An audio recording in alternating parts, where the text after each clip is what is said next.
Домогт торойн зам 1600 оны сүүл үед буюу Торой бандийн үеэс өмнөх үед халахын зай бандид лувсан пэрнлээ сайн эрсийг цуглуулан хуаргнуулж хооллож ундлан ачил даалгадаг байжээ. Манжих дотроо урсаж буй үн тэрдэнс адуу малыг Монголын хөлийг давхаас өмнө нууцаар авчруулдаг байв. Зай бандид тэднийг төрийн сайн эрс хэмээн нэрлэж тэдний хүчээр Монголын баялагийг хэсэг зуурч гисэн хамгаалж чаддаг байсан төвхтэй.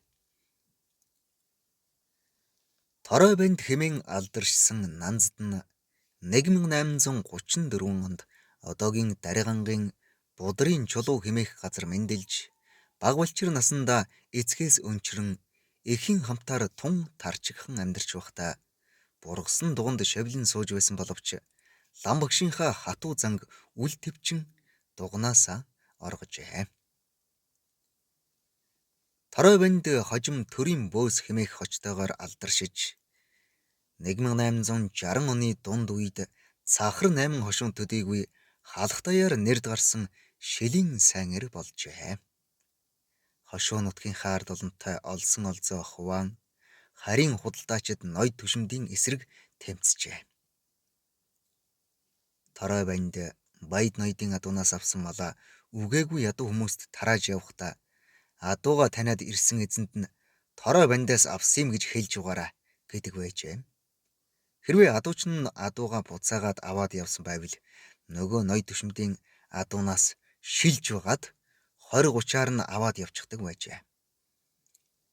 Түүнээс хойш өөрийн алдсан морио таниад Торой өгс юм гэж сонсвол буцааж огт авдаггүй болжээ. Сэцэн хан аймгийн нутагт бөгж байхад нь 800 орчим цэрэг дайчлан хайгаад олоогүй гэдэг юм.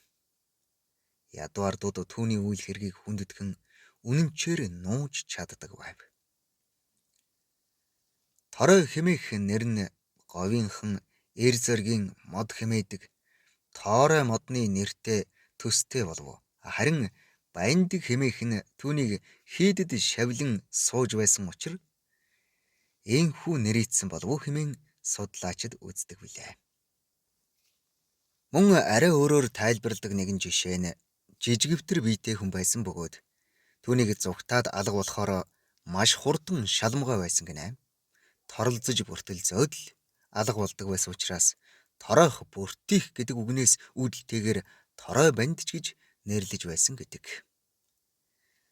Бас зарим сурвалжид ядуу ардаас гаралтайч амьдрал тэмцлээрээ шалгарн торойж халах 4 аймаг шав 5 ар өвөрлөгч 49 хошуунд нэр алдраа цуурайтуулсан хүн учраас торойж гарч ирсэн гэдэг утгаар Торой банд гэж тайлбарласан ч бий.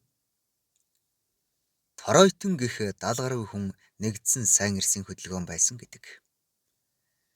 Торой бандын эцэг Данзан гэж бяр чадалтай бүх хүн байсан ба хошуу наадамдаа хэдэн ч удаа төрүүлж байжээ. Түүний эцэг өвөрлөгч хошуудын нутагт жин тээж яваад Торой бандыг 9 настай байхад нь хорлогдон нас барсан гэх яриа байдаг. Эх дулам нь удганы эрдэм чадалтай хүн байсан гэх хагаад даалны ясаар мэрэг төлөг буулгадаг байжээ. Торой банд өөрийн хувь заяаг асуухаар говийн мэрэгэн хутагтынхныг зоржээ. Хөрөлцөн очиход ноён хутагт шагайд чөмөг зооглон сууж байжээ. Торой банд Вэнд амрын асуудал хутагт өгч хүлээлгүйгээр шагайд чөмгнийхөө шагайг молдлон 1-2 орхитол морь буужээ. Хутагт тэр шагаага морь буусан чигээр нь Торойд үг хэллгүй өгөөд уншлаг уншиж гарчээ. Торой түүнийг аваад чиний амьдрал морин дэл дээр юм байна. Морьтой нөхрөл морь чиний хань гэсэн айлтгал болохыг ухаарад буцсан гэдэг. Торой банд Монголын их баялаг сүргийг харийн хил давуулахаас өмнө шомбодож нутгийнхаа ядуу олонд тараадаг байсан учраас ард олны дунд Торой бандыг байхад торгоны сайныг өмслөө. Торой бандаас хойш тостой давууч олдсонгүй. Гэрийн хаяанд суугаад гэзгийм нь илдэгсэн. Хажууд минь төшд суугаад хацрыг минь илдэгсэн. Гунаг гүнжийн нуруунд гундаа нүгүй торой. 32 хошуундаа баригдаа нүгүй торой. Цантын цагаан нуруунд цантай нүгүй торой. Цахар 8 хошуунд баригдаа нүгүй торой доо хэмээн ардын дуунд мөнхрүүлэн дуулдаг байжээ. Торой бандийн хөшөөг 1999 онд Гангануурын зүүн хойно байрлах Гангийн цагаан овоон дээр уран баримлж жээд дүүрэн төгс урлан босгожээ. Хөшөөний урд байх аяны тогоонд ирсэн гийчд цай чанаад цайныхаа дээжээс торой бандийн гартаа барьсан аяганд нь хийж өгч хамт үдлэх ёсыг бодож бүтээсэн байна. 1791 онд халах журам хуулинд сойрон иргэд манж хятад худалдаачдын бие хөрөнгөнд халдсан этгээдийн гарыг мухарлах, цөлөх, 9 эрүү тулгах, цаазын ял оноох тухай заалтууд оруулж байсан гэдэг. Үүнээс үзвэл Монголын нутагт торой бандаас өмнө манж хятад Монгол ноёдыг айлгадаг, шилийн сайн эрс байсан нь тодорхой байдаг. Баруун хязгаарт ном сум чадамгаа хэргэлдэг лан хар бадарч, Засагтхан аймгаас гаралтай тогос чүлтэм, Дөрөв далай ханы архаг жумаа гэх мэт түүхт эрс олон байжээ. Тэд манжийн дарлал, хятадын мөнгө хүүлэл, дотоодын феодал ноёдын алба татвар зэргийг эсэргүүцэн ардын төлөө босон тэмцэж өргөсөн тангарагтай, андын журамтай явсан ажээ.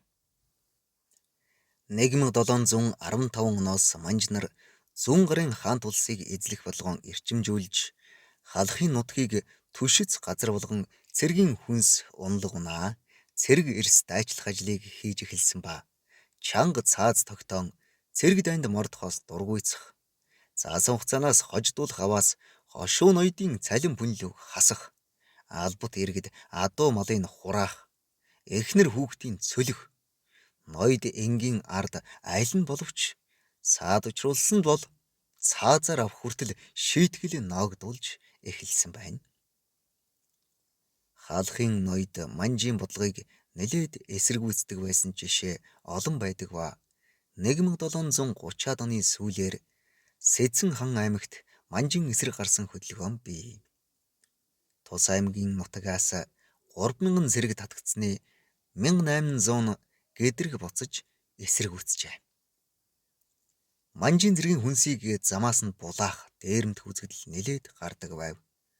Үүний нэг жишээ нь хаалхын засагт хан Цэвэн жавын ард жав боролдой нарын удирдлагад хэдэн зуун хүн нэгдэн манж цэргийн мал будааг булаан авсан учраас хятадын хязгаар нутагт цөлөгдөж байсан байна. Эдгээрээс үзвэл шилийн сайн эрс төрөн гарах үндэс нь манжийн бодлоготой шууд холбоотой байжээ. Домог түүхэнд мөнхөрсөн торойн зам. Торой банд хүрээний шоронгоос ардуудын тусламжтайгаар гараад дарганг нутгаан чиглэн мордсон гинэ. Түүний оргож зугцныг мэдээд 15-ны цагдаа хэмээн алдаршсан цэргүүд нэхэн хөөсөн байна. Торой банд баригдахгүй тулд зогтаа сарал байж хойно өмнөө орж хөөцөлцөөр угаад дарганг нутагт хүрчээ. Торой банд алтан овоо буюу дарь овоонд нуугдах гэж бодсон бололтой тэр ууланд гарсан гин. Цагдаа нар ч мөн самбаатай эрс хойно хэдийнэ мэдээд дарь овоог 3 талаас нь бүсэлжээ. Цагдаа нар бүслэлтийн аргад ихэд мэрэгсэн бололтой. Дарь овооны өмнө тал нь эгц тул морьтой хүн бууж чадахгүй хэмээгээд зүүн баруун хойд 3 талыг бүслээд уул өд маццгааж гин. Гэтэл моринд сайн арга самбаатай торой банд цагдаа нарын бодлыг хөсөрдүүлж дарь овооны эгц рүү ажигчгүй буугаад арилаад өгчихнэ. Энхүү цагдаа нарын мэргэн гэсэн арга нь торойн хэцүүг дийлсэнгүйд ууралсан бололтой уулан дээрээс ширүүхэн буугаад л бас нэхэж гин. Нэхэд яах вэ? Торой банд бараа сурггүй арилаад өгчээ. Алтан овоо буюу дарь овооны эгцхэн урд руу нь буусан тодхон замыг даригангчууд Торойн зам хэмээн нэрлэдэг болжээ. Торой банд тэнхүү насан өндөр болоод шартын хад 5 толгой ээлт хошуугаар нутгалж угаад 1904 онд насан өөд болсон билээ. Торой банд буюу Нанздын намтрыг судлах ажил судлаачдын сонирхлыг ихээхэн татсаар байгаа билээ.